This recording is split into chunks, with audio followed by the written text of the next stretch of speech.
Today is the start of a conversation, but it's also the start of a journey, and that I hope is the journey of Rutland becoming the first ever dementia-friendly county in this country. Now you might ask why Rutland and why we're having this conversation, and that's because about a year ago I was looking through our public health data, trying to look at what are the priorities, what do people need locally. We live longer in this county, we live very healthily in this county, but there was one place where our health is not keeping up with normal Rutland standards, and that's dementia, where we have between 10 to 15% lower dementia diagnosis rates in our county than the rest of the country. Now, you don't have to know our county very well to know that that doesn't really make sense when you look at the makeup of our population. Dementia is one of the few conditions in the world, I think, where we still are reluctant and hesitant to talk about it. There are lots of barriers we need to break down. So that's why today we're launching this conversation. As I say, I hope we make it to dementia-friendly county status. If you run a business, a charity, an organisation, a parish council, you name it, get in touch with me and I'll help you become dementia-friendly, in the hope that we can really get those diagnosis rates up, but also make sure that the 300 to 400 people living with dementia in our county currently who don't have support step forward and get that support, not just for them, but also for their loved ones, and that's some of the story that we're going to hear today. But I am so incredibly overjoyed and honoured that John and Nula have come to launch this conversation for us, because they're doing it out of the goodness of their hearts, because they believe so passionately in this condition. So I'm going to hand straight over to them so you can hear from them. They're going to speak to us about their personal stories, and then we're going to take questions from any of you, anyone who would like to ask a question, and then we'll wrap up by 1:30. So thank you to all of you for being part of this journey. And with that, I hand over to the incredible, and can we give them a round of applause, John and Nula Suchet.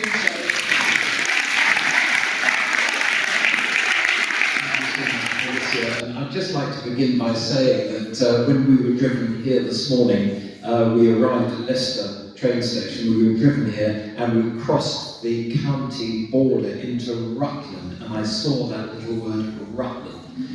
And it reminded me of sitting Latin O level 3 times at Oakham school many, many years ago.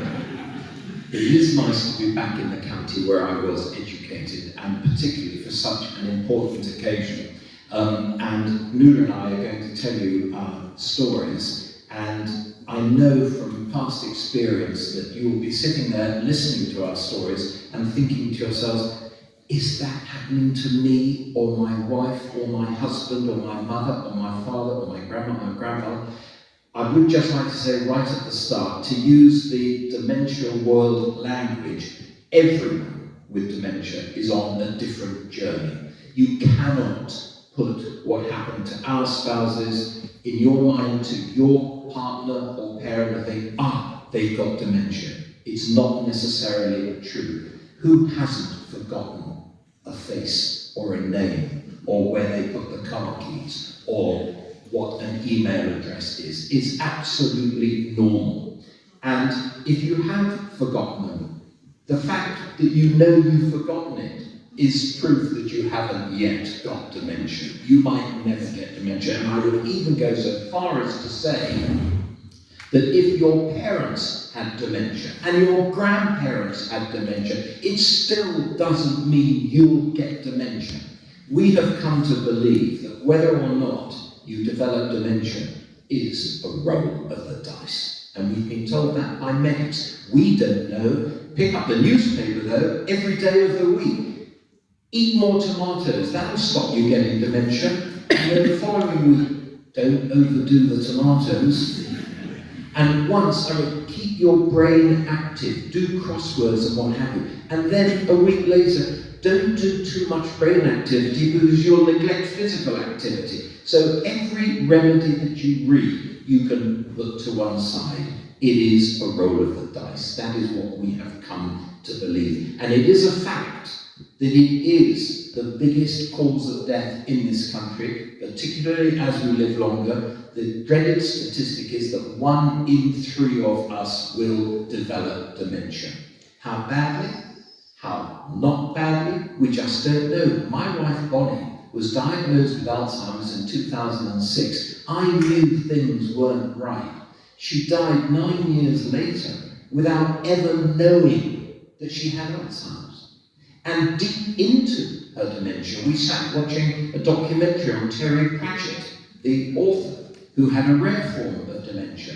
And Bonnie, bless her, sat there saying, oh, poor chap, look what he's going through, not knowing she'd already been diagnosed with it. Now, Nula's case is very different to that, as she will tell you.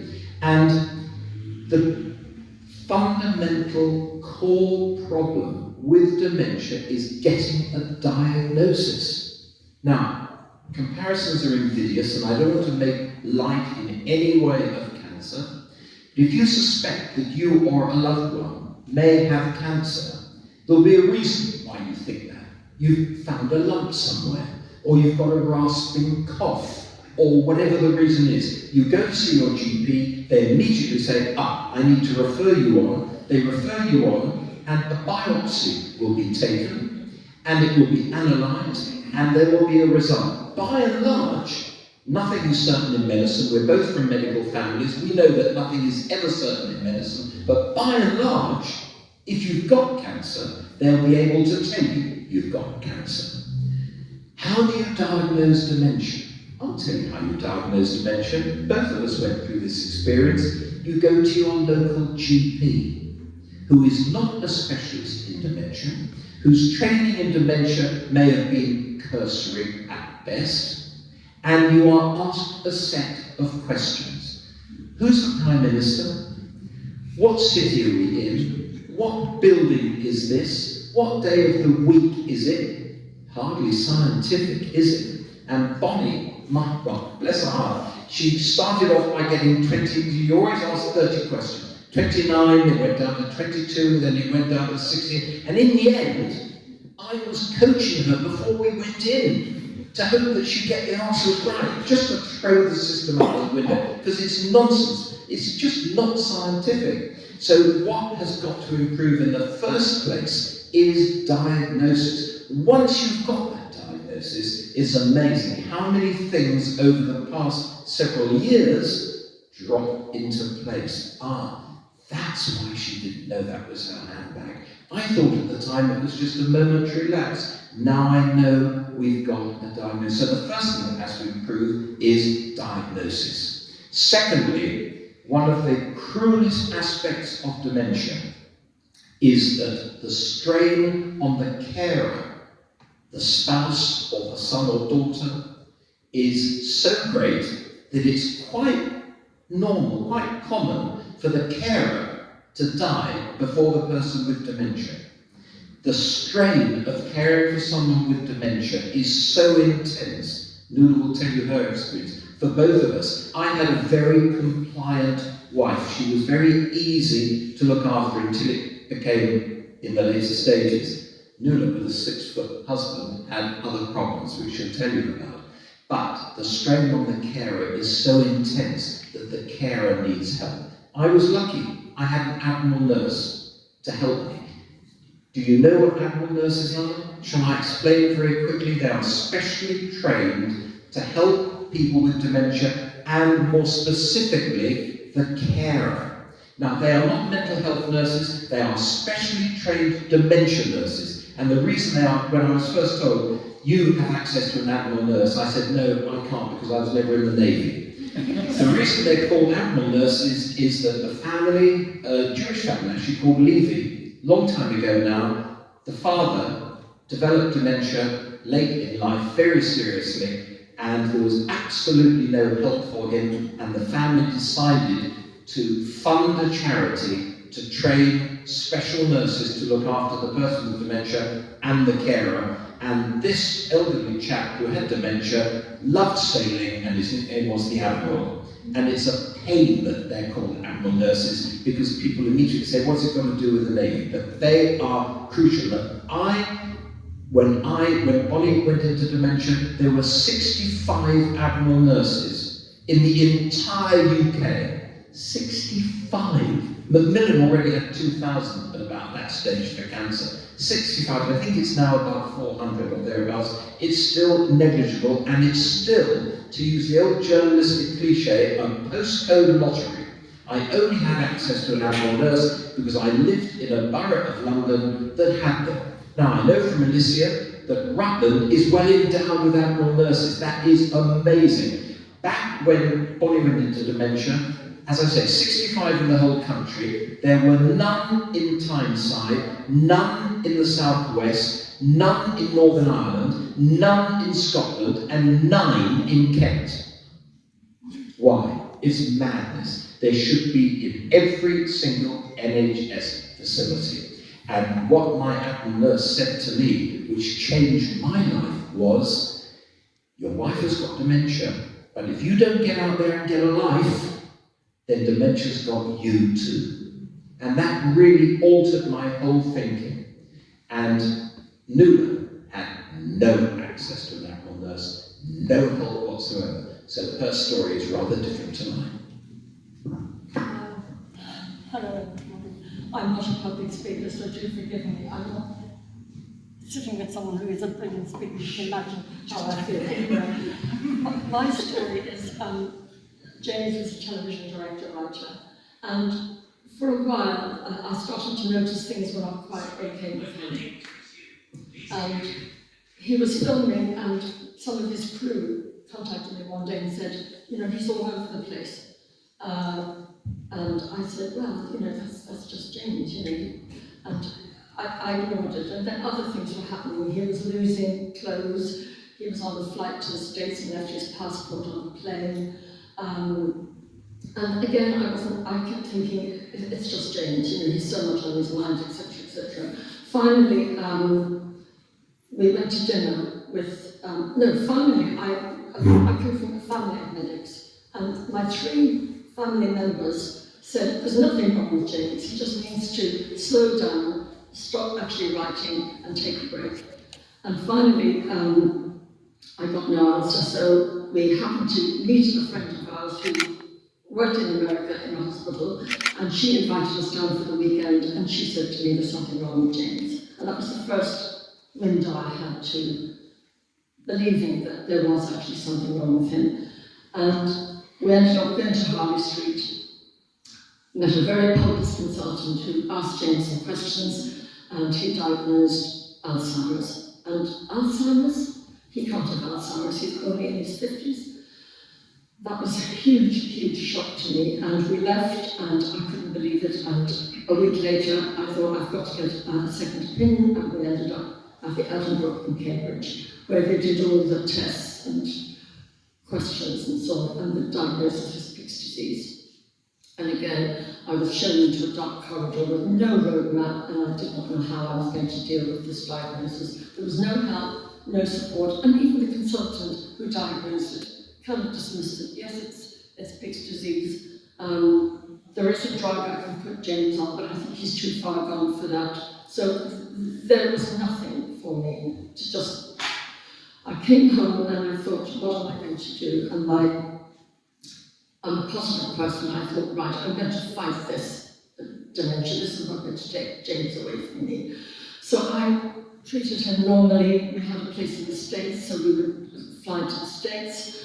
You know, we'd arrive at our house. He wouldn't know where he was. He started to get confused, and slowly, the dementia took over. And I was in the wilderness, so for 5 years I had to work, and I would take him to operas in Europe because he loved opera. I would try to give him lovely last moment joy, really, and it just overwhelmed me. But the funny thing about him was that he loved driving, and he carried on driving. So he drove for about 3 or 4 years after the diagnosis, and then one day he stopped, and then obviously I had to drive him everywhere, and it got to the stage when I couldn't really deal with him. He was 6 foot tall. When he was incontinent, all his speech went. He had a language to begin with that I could understand, but after a while the language went, and then there was just no speech at all. And trying to get him to change when he was incontinent was a battle. Trying to get him into the shower was a battle.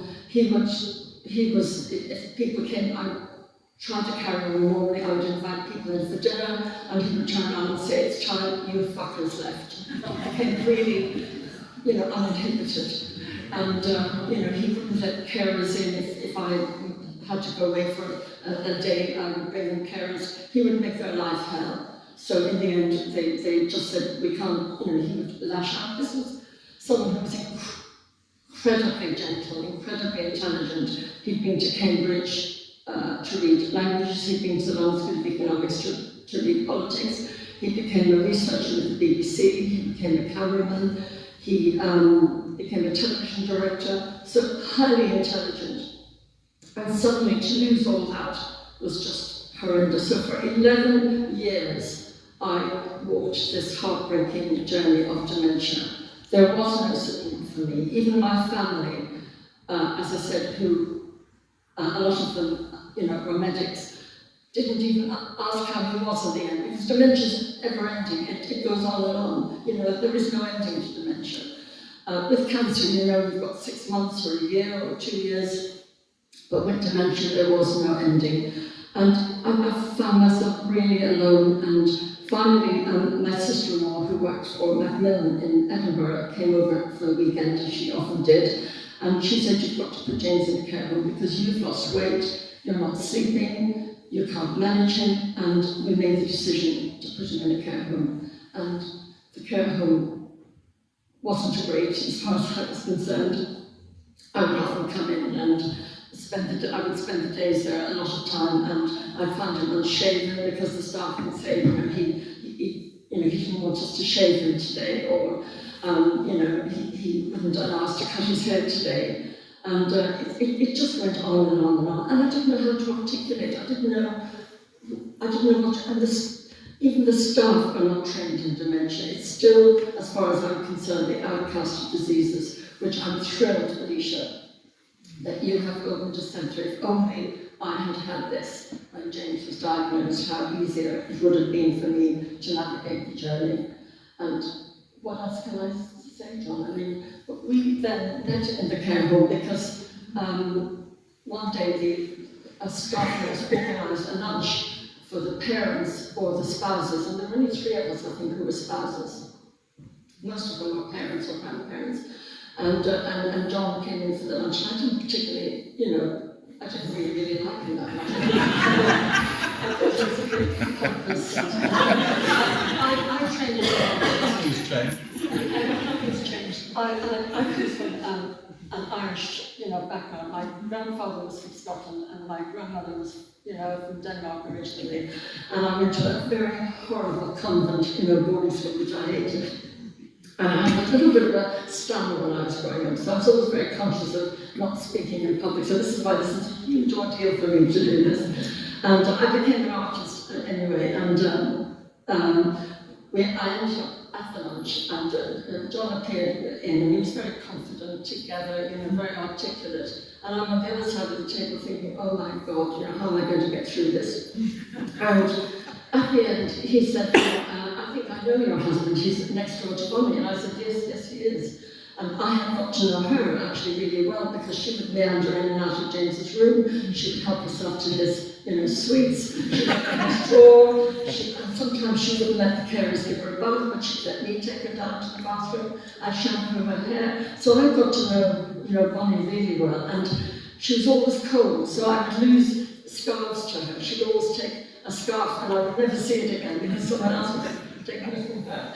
And I would take her downstairs for hot chocolate. She loved hot chocolate, and I'd take James and her down, and it really was the weirdest time ever. And we'd gone back to Ireland to make a film, so my journey was the boat over by car, the long drive down the M1 to the care home, and I'd stay there all day, and then I'd take the drive back at 6 in the evening and get to the boat at 2 to find it being cancelled. So my whole dementia journey was just nightmare. And finally, they organised the lunch, and John very confidently said, I think I know what you're going through. Can I have your email? And I'll email you. So for a year, we emailed each other, and even his emails were varied together. Mine was sort of all over the place because I really wasn't coping. And James and I, it was only him and I, we had no children. So you can imagine, he was my life. And to lose my only anchor, I was lost. And I couldn't find myself at all. So we emailed for a year. And then one email came in and said, would you like to go to a concert?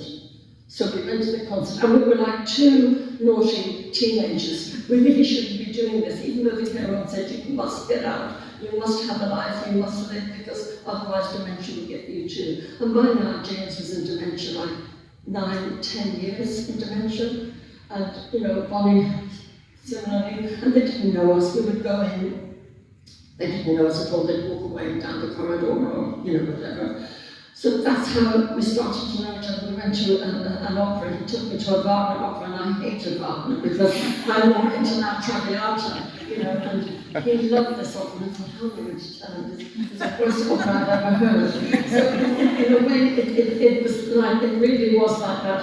And you know, he was similar to James, because James was obsessed with Mozart. He'd written 6 one-hour episodes on the life of Mozart to film, and John was obsessed with Beethoven, so I traded one. I thought, am I going to have another journey of Beethoven that I had, because James was all over Europe with, you know, Mozart, and now I was going to have a new journey with John with Beethoven. So they were little bits about him that I liked, but I really wasn't sure, because I had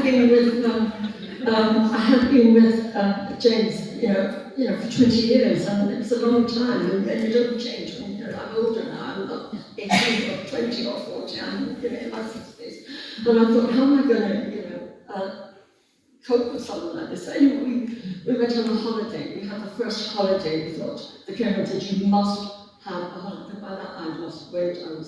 Must go on a holiday. We ended up on a little private Greek island, and John said, nobody will know me. We'll just go away quietly. 2 older people, no one's going to notice. We get off the plane, and the first person said, Mr. Suchet, how nice to see you. So this couple, nobody knew me. I was completely anonymous. The holiday was a disaster. It was August. I have Irish skin, so my eyes were weeping. I arrived with a bag of clothes. I hadn't been away with a man ever, except James. So I thought, and the place we went to stay was too small, and I thought, where am I going to put my bag? No hanging space. It was a disaster. And I looked at this person, and he was sitting out on the terrace, getting browner by the day, and reading his book, and listening to his music, and I was a mess. I thought, and I turned to John and I said, John, we have to leave this island. We couldn't get a flight off because it was August, so we took a 9-hour journey to Athens to get away. That's how much the holiday was a disaster. We arrived in Athens, and I don't think we spoke to each other for 2 or 3 days, and one day we were sitting out having lunch, and I thought, I'll never, and then I tried to get a flight out of Athens, and we couldn't because it was all completely booked out. We had to wait till because we'd flown into Athens to get to the island, and we had to fly back from Athens. And we weren't talking at this stage. John was still lying on his seat, and he swims beautifully. I don't swim very well, I can't go under the deep. So you can imagine humiliation everywhere. And we decided to have lunch. John said, do you fancy lunch? Yes, we had lunch. And this lovely man came up and said, you make a nice couple. And I thought, only he knew. It's so far away from this now. Anyway, I thought, probably never come to Athens again. Let's go see Athens. So we climbed the Acropolis and took a car up to, Delphi and so on. And we were talking at the end. When we got back, I flew back, John flew back. And I didn't really care if I ever saw him again. It was like, I didn't mean it like that, but I was gone. I was, Anyway, John texted and said, that holiday wasn't too bad, was it? And then carried on, and then of course we had the long, horrible end journey of dementia, because there is no end of life care for dementia.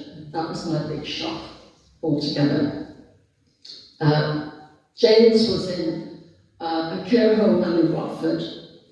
The doctor would come in for 10 minutes, barely once a week, and he had dental problems, he had all sorts of problems. And in fact, it was the dentist that had the kindest care for James in the end. She knew more about dementia because they use their teeth, you can't clean them and all of that. And she said James should be on, morphine. And when I approached the doctor, the GP, to give him the morphine, he refused and said, no, you can't, James isn't there yet. By now he was a skeleton. And if I'd been in Ireland, my own family would have given him something, I know they would, to ease his awful situation. Anyway, he died 11 years, the most horrendous ending for James. And I just wish, and again I discovered that dementia is the outcast of diseases. There is no palliative care for dementia. Doctors I think get half an hour training in dementia during their 6 years of training. And what you're doing today, Alicia, has just opened my heart to every county in England should have what you're doing here today. And we still have so much more to do for dementia. And we belong to 3 charities now. We belong to Alzheimer's UK, Rare Dementia, and Dementia UK. So, can I hand it back to you?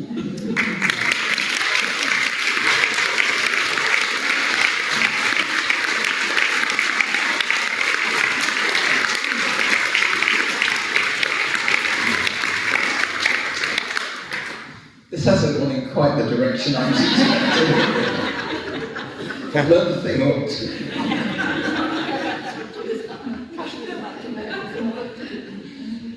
Every word she said is true, and it takes me back to what my Admiral nurse said to me, because you may well be thinking, what are these two doing together? Why did they get together when both their spouses were in dementia in the same care home? And my Admiral nurse said to me, as I said earlier, if you don't get out there and get a life, then dementia's got you two for the price of one. He also said, if they knew, James and Bonnie, what was happening, what would they want for you? Would they want you to go on suffering, caring for them, or would they want you to go out and get a life?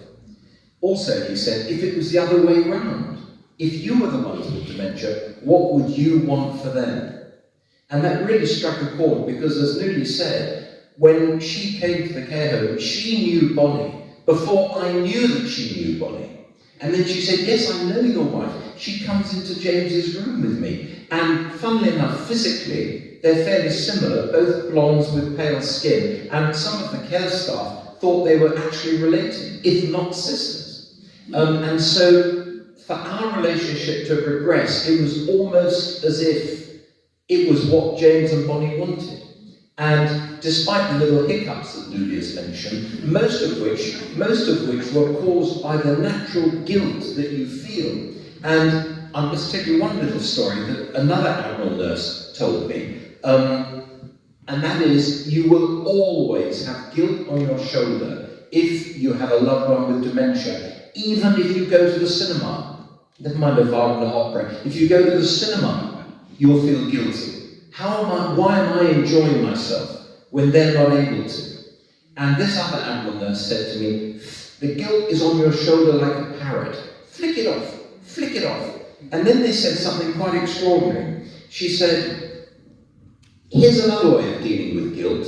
Get a very sharp knife and cut right across your forehead and lift the top of your head, your scalp up like a tin can, reach inside, scoop the guilt out, put it on a table, shut the lid down and walk away. And you know what? When you're in the depths of caring for someone with dementia, that is not so stupid. It may sound bizarre, but it's not so stupid. And you cling to every little bit of advice you're given on how to deal with these things. And when we finally started seeing each other, both Bonnie and James were still alive, but we started talking about them to each other. How helpful was that? To talk to someone going through a similar, never the same, as I said at the beginning, everyone is on a different journey, so they're never exactly the same. That's why you can't relate what we're saying to your loved one necessarily. But to someone going through similar experiences, it is amazing just to be able to talk. And when we first got together, that's all we did was talk, talk, talk, talk, talk.